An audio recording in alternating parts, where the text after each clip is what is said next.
Hi, my name is Angie, and this is my presentation for the project.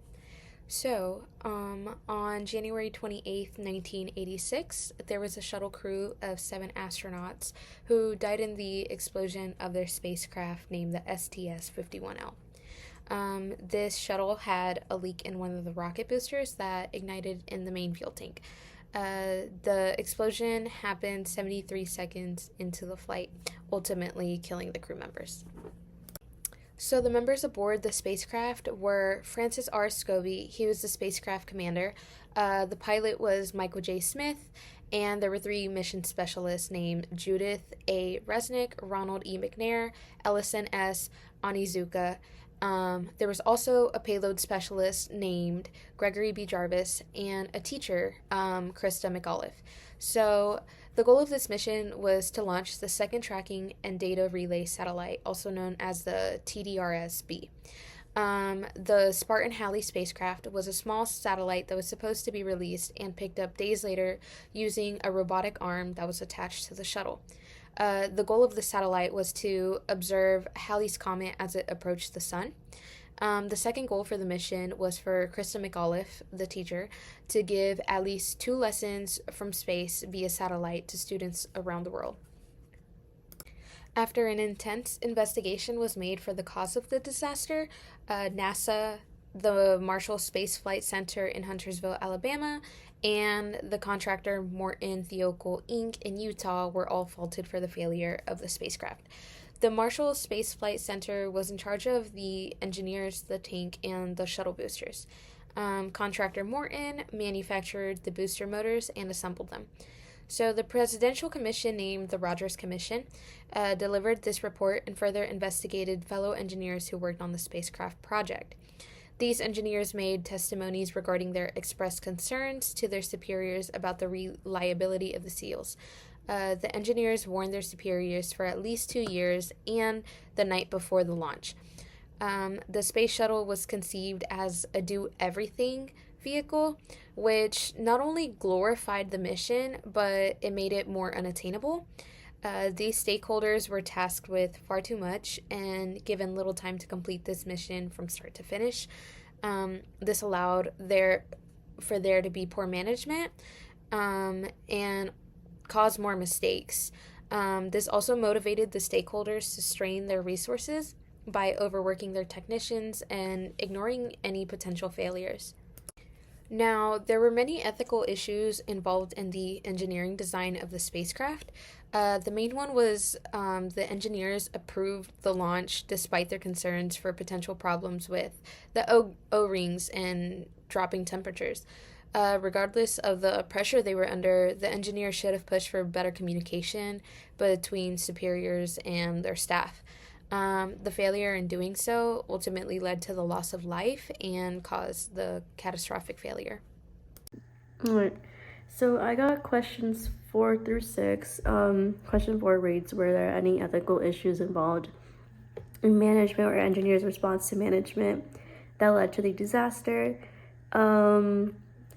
I wrote down some key points from this that were like engineers raised concerns about the O-rings that failed, but the managers disregarded this. There was organization failure and failure to provide good data. And the main reason why these concerns were ignored was due to launch pressure and the fear of losing its contract with NASA. A good question to bring up when talking about these ethical issues is, did NASA engineers violate their duty to put public safety concerns about maintaining the launch schedule? Yes, NASA did fail to prioritize public safety. While some engineers did raise concerns, NASA management ignored this, and due to pressure of launch schedule, this decision was neglected.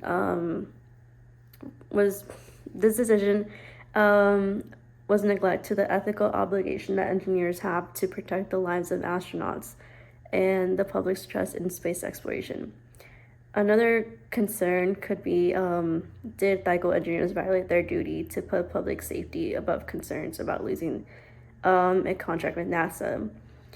The same can be said, although Tyco engineers did express concerns for the safety of the flight and the failure of the O-rings. In the end, they did choose to honor their contract relationship rather than safety. Something interesting about this case was that there was technically like a whistleblower.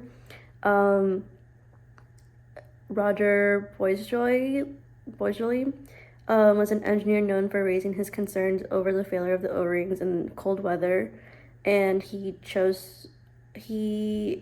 raised these concerns, but Tycho chose to launch this shuttle despite his warnings. And he was also shunned by the company and company colleagues and managers, and removed from space project assignments, even though he did the morally, ethically right thing.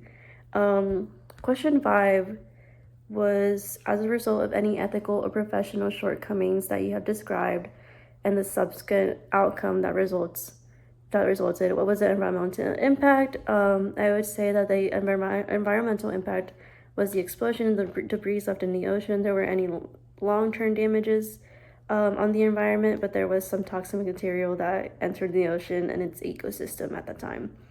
Question 6 was pretty much, was there an economical impact? And NASA did lose a lot of money, $3 billion, and the government had to also spend some money to set on an investigation and search team to recover any remains.